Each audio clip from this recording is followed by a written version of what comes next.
Hello everyone, welcome back to my channel. So இன்றைக்கி நம்ம என்ன பண்ணலாம்னா மர்ஜர்ஸ் அண்ட் டிமர்ஜர்ஸ். ஒரு கம்பெனியும் இன்னொரு கம்பெனி ஒன்றா சேர்ந்துச்சுன்னா அது மர்ஜர். இல்லை ஒரே கம்பெனியே வந்து பிரித்தாங்க, ரெண்டாக வந்து இல்லை மூணாக பிரித்து வந்து கொடுக்குறாங்கன்னா அதுக்கு பேர் டிமர்ஜர்னு சொல்லுவாங்க. ஸோ இன்றைக்கி நம்ம என்ன பண்ணலாம்னா ஸ்டாக் மார்க்கெட்டில் என்னென்ன ஆப்பர்ச்சுனிட்டிஸ் இந்த மாதிரி மர்ஜர்ஸ் அண்ட் டிமர்ஜர்ஸுங்கிறது வந்து கிரியேட் ஆயிருக்கு. ஸோ அதில் ஒரு யூசர் நம்மள மாதிரி இருக்கிற ஒரு மக்கள் வந்து அதை வந்து ஆப்பர்ச்சுனிட்டியை நம்ம யூஸ் பண்ணோம்னா நம்ம பெனிஃபிட் ஆகுமா, இல்லை என்ன நடக்குது அப்படிங்கிறத பற்றி இந்த வீடியோவில் பார்க்கலாம். இந்த வீடியோவில் ஒரு சில எக்ஸாம்பிள்ஸ் வந்து நான் சொல்கிறேன். இது வந்து ஸ்டாக் ரெக்கமெண்டேஷன்லாம் கிடையாது, எப்படி நடந்திருக்குங்கிறத ஒரு பாயிண்ட் ஆஃப் வியூ நம்ம தெரிஞ்சுக்கிறதுக்காக தான் நான் சொல்ல போகிறேன். ஸோ ஃபஸ்ட் நம்ம என்ன பண்ணலாம்னா டாடா ஸ்டீல் அந்த கம்பெனியோட மர்ஜர்ஸ் பற்றி பார்க்கலாம். டாடா ஸ்டீலுக்கு கீழே வந்து பார்த்திங்கன்னா நிறைய கம்பெனிஸ் இருந்துச்சு. இதெல்லாம் வந்து ஸ்டாண்டலோனாக இருந்தது எல்லாத்தையும் குமுலேட்டிவாக ஒரே குரூப்பாக வந்து மாற்றிருக்காங்க. என்னென்ன கம்பெனிஸ்லாம் வந்து குரூப் பண்ணியிருக்காங்கன்னா டாடா ஸ்டீல் மைனிங்னு சொல்லிட்டு ஒரு கம்பெனி, எஸ்என்டி மைனிங்னு ஒரு கம்பெனி, டாடா ஸ்டீல் லாங்னு ஒரு கம்பெனி, அதுக்கடுத்து வந்து பார்த்திங்கன்னா டின் பிளேட் இந்தியா அப்படின்னு சொல்லிட்டு ஒரு கம்பெனி, அதுக்கப்புறம் வந்து டாடா மெட்டாலிக்ஸ்னு சொல்லிட்டு. ஸோ இது எல்லாத்தையுமே வந்து டாடா ஸ்டீலுங்கிற அம்பர்லா கீழே வந்து கொண்டு வந்துட்டாங்க. ஃபஸ்ட்டு எல்லாத்துக்கும் தனித்தனியாக வந்து ஸ்டாண்டலோன் கம்பெனி மாதிரி ரன் பண்ணிட்டு இருந்தாங்க. ஸோ இது வந்து ரொம்ப காம்ப்ளிகேட்டடாக இருக்குது. எல்லாத்தையும் வந்து ஒரே கம்பெனியாக வந்து கொண்டு வந்தோம்னா அட்மினிஸ்ட்ரேஷன் பர்பஸுக்கு வந்து அவங்களுக்கு கொஞ்சம் ரிலாக்ஸ்டாக இருக்கும், ஈஸியாக இருக்குங்கிறதுக்காக இந்த ஒரு சினாரியோ வந்து பண்ணாங்க. ஸோ இது வந்து பார்த்திங்கன்னா தனித்தனியாக வந்து லிஸ்ட்டாக இருந்துச்சு. எல்லாத்தையும் குரூப் பண்ணி டாடா ஸ்டீல் கம்பெனியாகவே மாற்றிட்டாங்க. ஸோ அடுத்து வேறு ஒரு எக்ஸாம்பிள் பார்க்கலாம். ஸோ இப்போ என்ன பண்ணலாம்னா டாடா மோட்டார்ஸ் பற்றி பார்க்கலாம். ஸோ டாடா மோட்டார்ஸ் வந்து எடுத்துக்கிட்டோம்னா இதுக்கு முன்னாடி ஒரு மெர்ஜர் நடந்திருக்கு, அதை வந்து பார்க்கலாம். இப்போ வந்து ஒரு டிமெர்ஜர் நடக்க போகுது. ஸோ ஃபஸ்ட்டு மெர்ஜர் என்ன நடந்திருக்குன்னு பார்க்கலாம். So Tata Motors and Tata டிவிஆர்னு சொல்லிட்டு ஒன்று இருந்துச்சு. டிவிஆர்ங்கிறது ஒன்றும் இல்லை, டிஃபரன்ஷியல் ஓட்டிங் ரைட்ஸ்னு சொல்லுவாங்க. இப்போ எக்ஸாம்பிளுக்கு டாடா மோட்டார் கம்பெனி நீங்கள் வச்சுருக்கீங்கன்னா ஒரு ஷேர் வந்து உங்களுக்கு ஒரு ஓட்டு வந்து அவைலபிளாக இருக்கும். இதே டிவிஆர் ஷேர் வச்சுருந்தீங்கன்னா 10 ஷேர் சேர்ந்தால் தான் உங்களால் ஒரு ஓட்டு போட முடியும். ஸோ இந்த ஓட்டுங்கிறது ஒன்றும் இல்லை, இப்போ வந்து அந்த போர்ட் மீட்டிங்கில் வந்து ஏதாவது ரெசல்யூஷன் எடுக்கிறாங்கன்னு வச்சுக்கோங்களேன். இப்போ எக்ஸாம்பிளுக்கு டிவிடெண்ட் கொடுக்கணும்னு சொல்கிறாங்க, இல்லை வந்து இவரை வந்து நாங்கள் அப்பாயின்ட் பண்ண போகிறோம், சிஇஓ அப்பாயின்ட் பண்ண போகிறோம், இல்லை வந்து அட்மினிஸ்ட்ரேஷனில் வந்து ஏதாவது ப்ராசஸ் பண்ண போகிறாங்கன்னா யாரெல்லாம் வந்து ஸ்டேக் ஹோல்டர்னா ஒன்றும் இல்லை, யாரெல்லாம் இந்த ஷேர் வச்சுருக்காங்களோ, டாடா மோட்டார்ஸ் ஷேர் வச்சுருக்காங்களோ அவங்களாம் வந்து ஓட் பண்ணணும். நம்ம நிறைய பேர் பண்ணுறது கிடையாது. ஓட் பண்ணோன்னா நம்மளோடதுனால பெரிய டிஃப்ரென்ஸ் வந்து சிக்னிஃபிகண்ட்டாக எதுவும் இருக்காது. இருந்தாலும் நம்ம ஓட் பண்ணுறத வந்து நமக்கு ரைட்ஸ் இருக்கும். ஸோ அதுதான் வந்து ஹோல் ஷேரில். இப்போ நீங்கள் வந்து டாடா மோட்டார்ஸ்ங்கிறது வந்து உங்களுக்கு வந்து ஒரிஜினல் ஷேர். ஸோ அதில் வந்து உங்களுக்கு ரைட்ஸ் இருக்கும். இப்போ இந்த டிவிஆருங்கிறது போகிறப்ப என்னன்னா இதில் வந்து 10 ஷேர் சேர்ந்தால் தான் ஒரு ஷேருக்கு வந்து உண்டான ஓட்டிங் ரைட்ஸ் வந்து உங்களுக்கு கிடைக்கும். ஸோ இது ஏன் வந்து இந்த டிவிஆருங்கிறது ஃபஸ்ட்டு கிரியேட் பண்ணாங்க. வெளிநாடுலலாம் வந்து இது வந்து உண்டு, டிஃபரன்ஷியல் ஓட்டிங் ரைட்ஸுங்கிறது. இது ஏன் கிரியேட் பண்ணாங்கன்னா டாடா மோட்டார்ஸ் வந்து ஃபோர்ட் கம்பெனிக்கிட்ட இருந்து அவங்க வந்து ஜாகுவார் அண்ட் லேண்ட் ரோவர்னு சொல்லிட்டு அந்த கம்பெனி வந்து இந்த ஃபைனான்ஷியல் கிரைசிஸ் 2008 அந்த சமயத்தில் வந்து வாங்கினாங்க காசு கொடுத்து. ஸோ அப்போ வாங்கினப்போ அந்த கடன் வந்து அவங்களுக்கு வந்து எக்கச்சக்கமாக ஆயிடுச்சு. அவங்களால வந்து அதை மேனேஜ் பண்ண முடியல. ஸோ அந்த சமயத்தில் தான் என்ன பண்ணாங்கன்னா இந்த டிவிஆருங்கிற கான்செப்ட் வந்து டாடா மோட்டார்ஸில் வந்து அவங்க கிரியேட் பண்ணாங்க. ஸோ இப்போ வந்து பார்த்திங்கன்னா ஜாகுவார் அண்ட் லேண்ட் ரோவரில் வந்து பார்த்திங்கன்னா அவங்களுக்கு வந்து சூப்பரான அவங்களுக்கு வந்து அதுலேருந்து பெரிய ப்ராஃபிட்ஸ் வருது. ஆல்மோஸ்ட் வந்து 70% மேலே வந்து ப்ராஃபிட்ஸ் வந்து அவங்களுக்கு வந்து அதுலேருந்து தான் ஜென்ரேட் ஆகுது. அதோட பேஸை வந்து அதோட பிளாட்ஃபார்மை அப்படியே எடுத்துகிட்டு வந்து இப்போ டாடா மோட்டார்ஸ்லேயும் கொண்டு வந்து அதோட பர்ஃபார்மன்ஸும் அதோட லுக்கையும் வந்து சேஞ்ச் பண்ணியிருக்காங்க. எல்லாமே வந்து நான் ஆல்ரெடி ஒரு வீடியோவில் சொல்லியிருக்கேன். ஸோ இப்போ அதெல்லாமே பண்ணிட்டனால இப்போ நல்லா வந்து அது வந்து அவங்களுக்கு பில்ட் ஆகிட்டே இருக்குது. ஸோ இப்போ என்ன பண்ணுறாங்கன்னா இந்த ஆல்ரெடி முடிஞ்சிருச்சு இந்த இது டாடா மோட்டார்ஸ் டிவிஆருங்கிறதையும் டாடா மோட்டார்ஸையும் வந்து ஒன்றா வந்து மெர்ஜ் பண்ணிட்டாங்க. இப்போ டிமர்ஜர் பற்றி பார்க்கலாம். ஸோ இப்போ டிமர்ஜருங்கிறது என்னன்னா, இப்போ டாடா மோட்டார்ஸ் வந்து பெரிய கம்பெனி, அது வந்து பார்த்தீங்கன்னா பேசஞ்சர் வெஹிக்கிள்ஸும் கொடுக்குறாங்க, பப்ளிக் டிரான்ஸ்போர்ட்டுக்கு வந்து பார்த்தீங்கன்னா அதுக்கும் வந்து கமர்ஷியல் வெஹிக்கிள் பண்ணுறாங்க. ஸோ இப்போ இந்த பேசஞ்சர் வெஹிக்கிள்ங்கிறது நம்ம இந்த கார், எலக்ட்ரிக் காரு, இல்லை நார்மல் பெட்ரோல் டீசல் காரு, சிஎன்ஜியும் இருக்குது அவங்க கிட்ட. ஸோ இந்த மாதிரி இந்த வெரைட்டி ஆஃப் கார்ஸ்லாம் இருக்குது. கமர்ஷியலில் வந்து பார்த்தோம்னா அவங்க வந்து பஸ் பண்ணுறாங்க. இதை தவிர்த்து நிறையா வந்து அவங்க பண்ணிட்டு இருக்காங்க கமர்ஷியலுக்கு. டாடா ஏஸ்ன்னு நம்ம கேள்விப்பட்டிருப்போம். இது மாதிரி நிறையா அவங்க பண்ணிட்டு இருக்காங்க கமர்ஷியலாக. ஸோ இப்போ இது ரெண்டையும் வந்து ஒரே கம்பெனியாக இருக்கிறப்போ அவங்க மேனேஜ் பண்ணுறதுக்கு இல்லை அதை வந்து ப்ராசஸ் பண்ணுறதுங்கிறது ரொம்ப காம்ப்ளிகேட்டடான ஸ்ட்ரக்சராக இருக்குன்னு சொல்லிட்டு இப்போ என்ன பண்ண போகிறாங்கன்னா இந்த பேசஞ்சர் வெஹிக்கிள், இந்த கார்ஸ் மட்டும் வந்து தனியாக வந்து பிரிக்க போகிறாங்க. இந்த கார்ஸில் வந்து என்னென்ன இருக்க போகுது, நமக்கு டாடா அந்த பிராண்டுக்கு கீழே வர்ற எல்லா மோட்டார் வெஹிக்கிளும், எலக்ட்ரிக்காக இருந்தாலும் சரி, பெட்ரோல் டீசலாக இருந்தாலும் சரி, சிஎன்ஜியாக இருந்தாலும் சரி, ஸோ அது எல்லாமே வந்து ஒரு குரூப்பாக பிரிய போகுது. கமர்ஷியல் வெஹிக்கிள் எல்லாத்தையும் தனியாக ஒரு குரூப்பாக பிரிக்க போகிறாங்க. ஸோ இதில் தான் வந்து பார்த்திங்கன்னா இந்த டாடா ஏஸு, டாட்டாவில் வந்து பார்த்திங்கன்னா பஸ்ஸெல்லாம் இருக்குது. ஸோ இது மாதிரி நிறையா அவங்க பண்ணிட்டு இருக்காங்க. ஸோ அது எல்லாமே வந்து ஒரு குரூப்பாக பிரிய போகுது. ஸோ இது வந்து இப்போ தான் ப்ரப்போஸ் பண்ணியிருக்காங்க நேஷனல் லா ட்ரைபியூனல் லிமிடெட்னு சொல்லிட்டு, NCLTன்னு சொல்லிட்டு அவங்ககிட்ட தான் வந்து நம்ம அப்ரூவலுக்கு வந்து போகணும். இப்போ ஒரு கம்பெனியை பிரிக்கிறதா இருந்தாலும் சரி, சேர்க்கறதா இருந்தாலும் சரி. முதல்லலாம் எல்லாமே வந்து கோர்ட்டில் போயிட்டு கேஸ் போட்டு இது நாங்கள் பண்ண போகிறோம், பிரிக்க போகிறோம், சேர்க்க போகிறோம் எல்லாத்தையும் வந்து எல்லா கம்பெனியும் வந்து சொல்லிட்டு இருப்பாங்க. இருப்பாங்க. ஸோ இது வந்து பண்ணுறதுக்கே ஒரு பெரிய டைம் ஆகுது, இதை மேனேஜ் பண்ணுறதுக்கே ஒரு பெரிய வந்து ஆட்களை போட்டு வந்து ஜட்ஜஸ்லாம் போட்டு எல்லாமே பண்ண வேண்டியதாக இருக்குன்னு சொல்லிட்டு இந்த மாதிரி ஒரு நேஷனல் லா ட்ரைபியூனல் லிமிடெட் NCLTன்னு ஒன்று கிரியேட் பண்ணாங்க.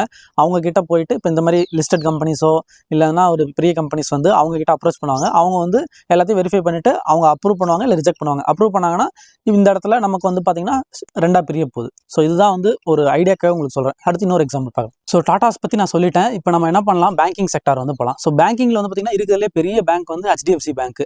அதுலேயே வந்து பார்த்தீங்கன்னா HDFCன்னு வந்து ஹவுசிங் ஃபைனான்ஸ் வந்து ஒன்று இருக்குது. ஸோ இது வந்து ரெண்டுமே வந்து தனித்தனியாக வந்து ரன் ஆகிட்டு இருந்துச்சு. என்ன பண்ணாங்கன்னா ஆல்மோஸ்ட் வந்து 1 இயர்க்கு மேலே ஆயிடுச்சு. ஸோ இதை ரெண்டையும் வந்து மெர்ஜ் பண்ணிட்டாங்க, ஒரே என்டிட்டியாக வந்து கொண்டு வந்துட்டாங்க. HDFC பேங்க்கையும் HDFCன்னு இருக்கிற அந்த ஃபைனான்ஷியல் இன்ஸ்டியூஷனையும் வந்து என்ன பண்ணிட்டாங்க, NBFCயையும் ஒன்றா வந்து மெர்ஜ் பண்ணிட்டாங்க. ஸோ இது ஏன் பண்ணாங்க அப்படின்னு பார்த்தீங்கன்னா, இது HDFCங்கிறது ரொம்ப பெரிய பேங்க். இப்போ வந்து ஹவுசிங் ஃபைனான்ஸில் வந்து பார்த்தீங்கன்னா ஹவுசிங் லோன்ஸ் அதெல்லாமே கொடுக்குறதுக்கு வந்து அவங்களால நிறையா கொடுக்க முடிஞ்சிச்சு. ஓவராக வந்து எக்ஸ்பேண்ட் ஆகிட்டாங்க. கமர்ஷியல் பில்டிங்ஸ்னால் ஒன்றும் இல்லை. இப்போ வந்து ஒரு பில்டர் வந்து கட்டுறாருன்னு வச்சுக்கோங்களேன், ஒரு பெரிய ஒரு 100 கோடி 200 கோடி ப்ராஜெக்ட் வந்து கட்டுவாங்க, இல்லை ஒரு சில இடத்துல 1000 கோடி ப்ராஜெக்ட் கட்டுவாங்க. ஸோ அந்த சமயத்தில் அந்த மாதிரி இருக்கிற கம்பெனிஸ்க்கு வந்து லோன் கொடுக்குறது தான் வந்து இந்த ஹவுசிங் ஃபைனான்ஸ், அந்த HDFCங்கிற அந்த பர்டிகுலர் கம்பெனியோட வேலை. இந்த HDFC பேங்க்குங்கிறது வந்து பார்த்தீங்கன்னா உங்களை மாதிரி என்ன மாதிரி இருக்கிற மக்களுக்கு வந்து இந்த credit cards, normal business operations அதெல்லாம் வந்து பண்ணுவாங்க. கார்பரேட்ஸுக்கு வந்து அவங்க வந்து இந்த மாதிரி சேலரி அக்கௌண்ட் இதெல்லாம் கிரியேட் பண்ணுறது அதெல்லாமே பண்ணுவாங்க. ஸோ இந்த மாதிரி வந்து அவங்க வந்து ட்ரெடிஷ்னல் பேங்கிங் எல்லாமே பண்ணிட்டு இருந்தாங்க. இது NBFCயாக இருந்தனால இவங்க வந்து இந்த பக்கம் ஃபுல்லாக எக்ஸ்பேண்ட் ஆகிட்டாங்க. பெரிய பெரிய கம்பெனிஸ்க்கு வந்து லோன் கொடுக்குறது, இல்லை வந்து ஒரு பேங்கிங்க்கு வந்து பார்த்தீங்கன்னா ஒரு கமர்ஷியல் ரியல் எஸ்டேட்டுக்கு வந்து ஃபுல்லாக வந்து லோன் கொடுக்குறது, இந்த மாதிரி கொடுத்துருந்தாங்க. ஸோ இப்போ இது ரெண்டையும் ஒன்றா மெர்ஜ் பண்ணுறப்போ இப்போ இதுலேயே எக்கச்சக்கமான போர்ட்ஃபோலியோஸ் இருக்குது அவங்களுக்கு. பில்டிங்ஸ் வந்து கட்டுறதுக்கு கான்ட்ராக்ட்டுக்கு எக்கச்சக்கமாக கொடுத்துருக்காங்க. இதில் வந்து பார்த்தீங்கன்னா நார்மலாக நம்மள மாதிரி இருக்க மக்களோட எல்லாமே வந்து HDFCயில் இருக்குது, HDFC பேங்க்கில். ஸோ இப்போ ரெண்டையும் மெர்ஜ் பண்ணுறப்போ எவ்வளோ பெரிய என்டிட்டியாக வந்து அது மாறும் அப்படின்னு அவங்க நினச்சி பண்ணாங்க. பட் ரீசெண்டாக வந்து பார்த்தீங்கன்னா அந்த HDFC பேங்க்குக்கு வந்து ரொம்ப கஷ்டகாலமாக இருக்குது. அவங்களோட கிரெடிட் கார்ட்ஸ் டிவிஷனுக்கு வந்து RBI வந்து பாஸ் பண்ணியிருந்தாங்க கொஞ்ச நாளைக்கு. இதெல்லாம் ரொம்ப நாள் ஆயிடுச்சு முடிஞ்சு. ஒரு 1 இயர் வரைக்கும் அவங்க பிரேக் பண்ணியிருந்தாங்க. நீங்கள் வந்து கிரெடிட் கார்ட்ஸ் வந்து எதுவும் இஷ்யூ பண்ணாதீங்க, ஆல்ரெடி உங்களோட எக்ஸிஸ்டிங் வந்து உங்களோட ஆப்பை வந்து நல்லா வந்து பில்ட் பண்ணுங்க. அது வந்து ஆகுனா வந்து கிராஷ் ஆகிட்டு இருந்துச்சு ஒரு 1 இயர்க்கு முன்னாடி. அந்த சமயத்தில் சொன்னாங்க. அப்போ தான் வந்து இந்த ICICI பேங்க் அவங்க வந்து என்ன பண்ணாங்க, அமேசான் கூட பார்ட்னர்ஷிப் பண்ணி ஃபுல்லாக வந்து கிரெடிட் கார்டஸாக அடித்து தள்ளி எக்கச்சக்கமாக அவங்க கிரெடிட் கார்ட்ஸில் கொஞ்சம் முன்னாடி வந்துட்டாங்க. ஈவன் தோ HDFC பேங்க்கில் தான் வந்து பார்த்தீங்கன்னா இந்தியாவிலே இருக்கிற பெரிய பணக்காரங்களோ சரி, இல்லை அந்த மாதிரி பெரிய பெரிய கிளைண்ட்ஸ் வந்து ஹை நெட்வொர்த் இண்டிவிஜுவல்ஸ் வந்து HDFC பேங்க்கில் தான் வந்து அதிகமாக இருப்பாங்க. மற்ற பேங்க்ஸ்லேயும் இப்போ கொஞ்சம் கொஞ்சமாக பிடிக்க ஆரம்பிக்கிறாங்க. பட் இருந்தாலும் HDFC பேங்க்கில் தான் வந்து அதிகமாக இருப்பாங்க. இந்தியாவோட நம்பர் 1 ப்ரைவேட் பேங்க் வந்து HDFC பேங்க் தான்.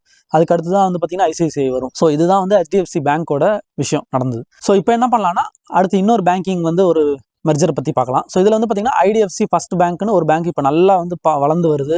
நம்ம இந்தியன் டீம் கிரிக்கெட் டீம் கூட அவங்க வந்து விளம்பரம் கொடுத்துட்டு இருந்தாங்க, அவங்க ஸ்பான்சராக இருந்தாங்க 1 வருஷத்துக்கு. ஸோ இப்போ அந்த பேங்க் வந்து பார்த்தீங்கன்னா அமிதாப் பச்சன்லாம் நிறைய ஆட்ஸ் வந்து கொடுத்துருப்பாரு. ஸோ அந்த பேங்க் வந்து பார்த்தீங்கன்னா IDFCன்னு சொல்லிட்டு அதுவும் வந்து ஒரு நான் பேங்கிங் ஃபைனான்ஸ் கம்பெனி இருந்துச்சு. அதையும் இந்த IDFC ஃபர்ஸ்ட் பேங்க்கையும் மெர்ஜ் பண்ண போகிறாங்க. இதுக்கு வந்து ப்ரொபோசல் இப்போ தான் கொடுத்துருக்காங்க, அப்ரூவ் பண்ணிட்டாங்க. அவங்க டேட்ஸ் வந்து என்னைக்குன்னு சொல்லுவாங்க. அந்த சமயத்தில் என்ன ஆகும், இந்த IDFC ஃபர்ஸ்ட் பேங்க்குங்கிறத வந்து IDFC அந்த நான் பேங்கிங் ஃபைனான்ஷியல் சர்வீஸ் NBFC வந்து அதில் வந்து மெர்ஜ் ஆக போகுது.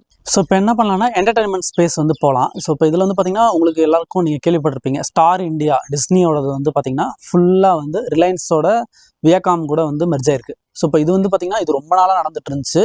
ஒரு வழியாக வந்து மெர்ஜ் பண்ணிட்டாங்க, பேச்சுவார்த்தை எல்லாம் முடிஞ்சு. இப்போ வந்து பார்த்தீங்கன்னா ரிலையன்ஸோட வியாகாம், ரிலையன்ஸுங்கிற கம்பெனி வந்து உங்களுக்கு தெரியும், அம்பானி அவங்களோடது.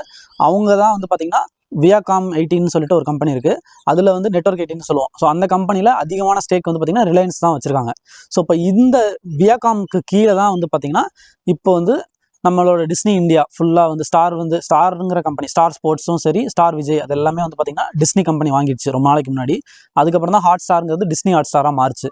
இப்போ வந்து பார்த்தீங்கன்னா அந்த டிஸ்னி இந்தியாங்கிறது கீழே இருக்கிற எல்லா டிஸ்னி ரிலேட்டட் சேனல்ஸும் சரி, ஸ்டார் ரிலேட்டட் சேனல்ஸும் சரி, எல்லாமே வந்து ரிலையன்ஸோட மெர்ஜ் ஆக போகுது. ஸோ இப்போ இது வந்து பார்த்தீங்கன்னா எவ்வளோ பெரிய சேனல் ஆக போகுதுன்னு பார்த்தீங்கன்னா, உங்களுக்கு வந்து ரிலையன்ஸுக்கு கீழே வந்து பார்த்தீங்கன்னா வியாகாம்னு இருக்குது. வியாகாமில் வந்து பார்த்தீங்கன்னா நெட்வொர்க் 18 இருக்குது. இப்போ நெட்வொர்க் 18ங்கிறது இந்த சேனல்ஸ் CNBC 18ன்னு சொல்லிட்டு ஒரு சேனல் இருக்கும். இது வந்து பார்த்தீங்கன்னா CNBC அந்த கம்பெனிக்கும் இந்தியாவில் இருக்கிற ரிலையன்ஸோட வியாகாமுக்கும் வந்து பார்ட்னர்ஷிப். இது மாதிரி அவங்க எக்கச்சக்கமாக வந்து பெரிய பெரிய பார்ட்னர்ஷிப் வந்து இந்த மாதிரி என்டர்டைன்மெண்ட் OTT ஸ்பேஸில் வந்து ரிலையன்ஸ் வந்து கொண்டு வந்துட்டு இருக்காங்க.